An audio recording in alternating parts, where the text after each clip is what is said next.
침체의 광야에서 열왕기상 19장 1부터 4절. 아합이 엘리야가 행한 모든 일과 그가 어떻게 모든 선지자를 칼로 죽였는지를 이세벨에게 말하니 이세벨이 사신을 엘리야에게 보내어 이르되 내가 내일 이맘때에는 반드시 내 생명을 저 사람들 중 한 사람의 생명과 같게 하리라. 그렇게 하지 아니하면 신들이 내게 벌 위에 벌을 내림이 마땅하니라 한지라. 그가 이 형편을 보고 일어나 자기의 생명을 위해 도망하여 유다에 속한 부엘세바에 이르러 자기의 사환을 그곳에 머물게 하고 자기 자신은 광야로 들어가 하룻길쯤 가서 한 로뎀나무 아래에 앉아서 자기가 죽기를 원하여 이르되 여호와여 넉넉하오니 지금 내 생명을 거두시옵소서. 나는 내 조상들보다 낫지 못하니이다 하고. 엘리야는 바알 선지자 450명과 대결을 벌여 승리한 선지자입니다. 그는 선지자를 대표하는 인물이었습니다. 이스라엘이 존경하는 선지자로 예수님이 변화산에 오르셨을 때 모세와 함께 나타났던 인물이 엘리야입니다. 믿음이 흔들린다는 말을 자주 듣지만 엘리야에게는 해당 사항이 전혀 없을 것 같습니다. 그러나 엘리야도 우리와 성정이 같은 사람이었습니다. 디셉이란 작은 산지마을 출신의 평범한 사람이었습니다. 그가 침체의 광야를 지나는 것은 특별한 일이 아닙니다. 침체의 광야는 완벽한 승리와 응답 뒤에 찾아왔습니다. 하나님의 놀라운 역사가 일어났음에도 상황과 환경은 전혀 변하지 않았습니다.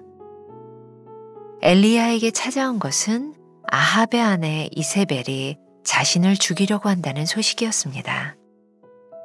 엘리야는 브엘세바까지 도망했습니다. 거기서 사환 없이 홀로 광야로 하룻길쯤 더 들어갑니다. 엘리야의 목적은 명확했습니다. 죽기를 원한 것입니다. 충만한 은혜와 놀라운 승리를 경험할 때는 그 순간이 영원할 것 같지만 우리는 곧 넘어지고 쓰러지곤 합니다. 그럼에도 엘리야는 하나님과 연결되어 있었습니다. 그는 로뎀나무 아래서 하나님께 말을 걸었습니다. 비록 앙상하고 덤불에 가까운 로뎀나무였지만 엘리야는 그 아래에서 다시금 하나님과 연결되는 은혜를 누렸습니다. 천사를 통해 위로와 새 힘을 공급받았습니다. 잠깐의 쉼과 위로였으나 엘리야는 그 힘을 의지하여 40주 40야를 걸어가게 됩니다. 호렙산에서 세미한 음성 가운데 하나님을 만난 엘리야는 마침내 사명을 회복합니다. 로뎀나무를 만나면 아주 작은 그늘뿐이어도 멈추어 쉬십시오. 하나님과 다시 연결되어야 살아날 수 있습니다. 나는 로뎀나무 아래에서 쉬고 있습니까? 멈춰 앉아서 하나님과 다시 연결되고 있습니까? 내게도 침체의 광야가 올 수 있음을 인정합니까? 오늘은 11월 11일입니다. 침체의 광야에서. 여기 침체의 광야에서라고 하는 말은 다른 말로 저는 이렇게 표현할 수 있을 것 같아요. 믿음이 흔들리는 광야에서. 오늘 본문 말씀은 그 유명한 엘리야가 갈멜산의 그 위대한 전투를 경험하고 난 후에 영적 침체에 빠졌던 그런 이야기입니다. 참 신기하죠. 그런 위대한 영적 싸움에서 승리한 이후에 어떻게 그렇게 믿음이 흔들릴 수 있는가. 요즘 우리 교회에서는 엘리야, 엘리사 그 기적의 이야기 시리즈가 이렇게 진행이 되고 있어서 아마 이 말씀이 만나 교인들에게는 굉장히 좀 익숙하게 또 다가오리라는 생각을 합니다. 제가 그 말씀을 이렇게 나누면서 왜 엘리야에게 이런 영적 침체가 왔을까 그런 생각을 하게 되었어요. 분명히 영적 승리였는데 엘리야는 그것을 승리라고 생각하지 않았던 것 같아요. 왜냐하면 그가 원하는 것은 단순히 바알과 아세라 선지자들과 싸워서 이기는 것이 아니라 요 영적 전투 이후에 아합과 이세벨도 마음이 좀 확 바뀌어서 하나님께 회개했으면 좋겠다라고 생각했을지 몰라요. 그런데 이 영적 전쟁 이후에, 승리 이후에 이세벨이 엘리야를 죽이려고 한다는 이야기를 듣고 엘리야는 영적 침체에 빠지게 되죠. 아주 흥미로운 사실입니다. 우리의 믿음이 흔들리는 것은 하나님 때문이 아니라 우리들 때문일 때가 참 많은 거죠. 하나님은 이렇게 계획을 하고 계시는데, 이 싸움을 통해 하나님은 이런 승리를 계획하고 계시는데 나는 이 일을 계획하고 있고, 결국 하나님의 역사가 이루어지지 않은 것이 아니라 내가 원하는 일이 이루어지지 않을 때 영적 침체에 빠질 수 있다. 굉장히 좋은 도전을 여러분들에게 드립니다. 여러분들의 신앙생활 가운데서 지금 여러분들이 영적 침체에 빠져 있다면 그 침체의 원인은 뭘까요? 하나님의 역사가 없는 것일까요? 여러분들이 원하는 것이 이루어지지 않기 때문일까요? 요 근래 제가 어떤 장로님 부부를 알게 되었고 많은 이야기를 나누게 되었어요. 이 장로님의 가정에는 지금 아마 이분들의 인생에 있어서 가장 어려운 시기를 지나가고 있는 것 같아요. 아들 둘이 다 어려운 상황에 처하게 되었으니 부모된 입장에서 얼마나 힘든 일이겠어요. 근데 제가 이렇게 밤길을 걷다가 그 장로님하고 이제 앞서서 이렇게 걷게 되었는데 그 장로님이 저에게 이런 얘기를 하는 거예요. 목사님, 우리 권사가요, 요즘 믿음이 참 좋아졌어요. 아들 둘이 다 저렇게 힘들어지는 것을 바라보면서 하나님을 붙들지 않으면, 하나님이 아니면 해결될 수 없고 하나님만을 의지해야 된다는 것을 분명히 알기 때문에 우리 권사가 믿음이 참 좋아졌어요. 그 이야기를 들으며 이런 어려운 상황에서 믿음이 흔들리는 사람이 있고, 이 어려운 상황 가운데서 하나님을 붙드는 사람이 있구나. 결국 우리들이 처한 이 침체의 광야에서 우리들이 어떤 관점을 가지느냐가 참 중요하다는 생각이 들어요. 자, 여러분들에게 이야기를 하나 들려드립니다. 목회와 신학이라고 하는 잡지에 실렸던 이야기인데 좋은 이야기라 소개를 좀 할게요. 중세에 어떤 수도사가 있었다. 하루는 그 수도사가 제자들을 다 불러 모았다. 그는 하얀 종이에 한가운데 선을 그었다. 그것을 제자들에게 보여주면서 그는 이렇게 말했다. 이 선에 손을 대지 말고 이 선을 가늘고 짧게 만들어 보아라. 제자들은 아무리 생각해도 문제를 풀 수 없었다. 한참 뒤에 한 제자가 스승의 의도를 알아차렸다. 그는 빙그레 웃으면서 앞으로 나왔다. 그리고 그는 붓을 들고서 스승이 그은 선 옆으로 더 굵고 더 긴 선을 여러 개 그었다. 그러다 보니 스승이 그은 선은 상대적으로 가늘고 짧게 보이게 되었다. 그렇다. 우리가 살아가다 보면 이런저런 어려운 문제에 부딪힐 때가 많다. 그럴 때 그 문제에 집착하다 보면 근심과 염려가 쌓이게 되고 마음에는 기쁨과 평강이 자리 잡을 틈이 없어지고 만다. 그러한 경우에 그 문제에 너무 매달리지 말라. 그럴수록 기도의 줄을 더욱더 굵고도 길게 늘려라. 감사의 줄을 힘껏 그어라. 그러면 내가 가진 문제는 어느덧 간 곳 없이 사라져버리고 말 것이다. 내 힘으로 해결할 수 없는 어려운 문제를 부둥켜 안고 혼자 아무리 씨름을 하여도 소용이 없다. 영적 침체의 광야에서 벗어나는 방법은 주님 옆에 누워 쉼의 시간을 갖는 것일 수도 있어요.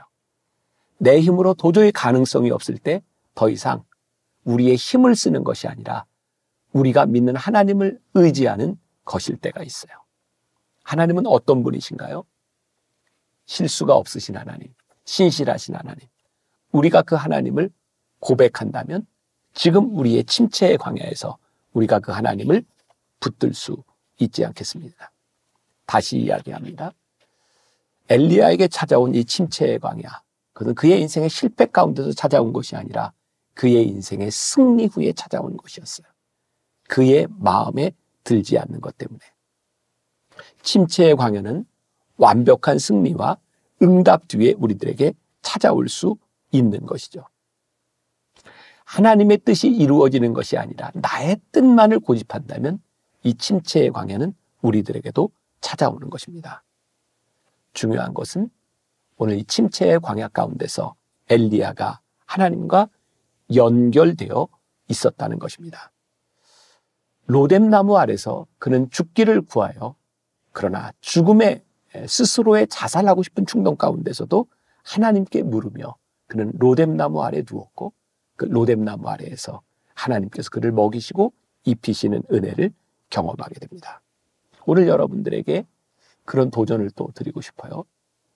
여러분, 침체의 광야에 빠져 있다면 오늘 하나님 앞에서 저 죽을 정도로 힘들다고 하소연을 해보세요. 저 너무 힘들어서 더 이상 살 여력이 없다고 하나님께 불평을 해보세요. 하나님께 불평하는 그 순간 여러분들은 하나님과 연결되어 있음을 우리들이 깨닫게 될 것이고, 하나님과 연결되어 있는 우리를 하나님은 천사를 통해 먹이시고 입히시고 재우시는 은혜를 우리들이 경험하게 될 수 있을 것이라 믿습니다. C.S. 루이스가 순전한 기독교에서 그리스도인의 생명력에 대하여 이런 말을 하고 있습니다. 살아있는 몸은 죽은 몸과 달리 상처를 입었을 때 어느 정도까지 자신을 치유할 수 있습니다. 몸이 살아있다는 것은 절대 상처를 입지 않는다는 뜻이 아니라 어느 한도까지는 스스로 회복할 수 있다는 뜻입니다. 마찬가지로 그리스도인이란 절대 잘못을 저지르지 않는 사람이라는 뜻이 아니라 넘어질 때마다 회개하고 다시 일어나 몇 번이고 새롭게 시작할 수 있는 사람, 그 안에 있는 그리스도의 생명이 매번 그를 회복시키시며 그리스도처럼 일종의 자발적인 죽음을 반복할 수 있게 어느 정도까지는 해줌으로 라는 뜻입니다. 또한 그리스도인들이 내 안에 그리스도의 생명이 있다고 말하는 것은 단순히 정신적이거나 도덕적인 의미에서 하는 말이 아니라는 점을 분명히 해야겠습니다. 나는 그리스도 안에 있다거나 그리스도가 내 안에 있다는 말은 단지 머릿속으로 그리스도를 생각하거나 그를 본받고 있다는 뜻이 아닙니다. 이것은 그리스도가 실제로 그들을 통해 움직이고 있다는 뜻입니다. C.S. 루이스의 이 말이 참 좋습니다. 그리스도인에게 있는 생명력. 그것은 우리들에게 아무런 문제가 없다거나 큰 능력이 있다는 것을 의미하는 것이 아니라 상처를 입었을 때 다시 회복될 수 있는 생명력을 가지고 있다는 의미입니다. 오늘 우리가 침체의 광야에 있을 수 있습니다. 그리스도인은 그렇게 완전한 사람들이 아니니까요. 그러나 우리가 그리스도인이기 때문에 이 침체의 광야에서 생명력 있는 삶을 살 수 있고 생명이신 하나님과 연결될 수 있고 우리를 회복시키시는 하나님을 우리들이 경험할 수 있다는 사실입니다. 엘리야도 침체의 광야에 빠졌던 적이 있으니 우리가 우리들의 삶의 침체의 광야에 있는 것이 그렇게 이상한 일이 아니라고 하는 것. 우리는 모두 그렇게 연약한 존재라는 것을 인정할 때, 그리고 이 연약한 가운데서 하나님께 불평도 하고 하나님께 원망도 하고 하나님 나를 좀 봐주세요 어리광도 부르며 하나님과 연결되어 있으므로 또 다른 생명력이 여러분들 가운데 일어나기를 주님의 이름으로 간절히 축원합니다. 기도하겠습니다. 혹 우리들 가운데 침체의 광야에서 죽을 것 같은 사람이 있습니까? 하나님 도와주세요. 하나님 나를 붙잡아 주세요. 나를 회복시켜 주세요. 이렇게 기도하는 우리가 하나님과 연결되어 있으므로 생명력을 회복하게 하여 주옵시고 새로운 하나님의 은혜를 경험하는 주의 백성들이 되게 하여 주옵소서. 예수님의 이름으로 기도했습니다. 아멘.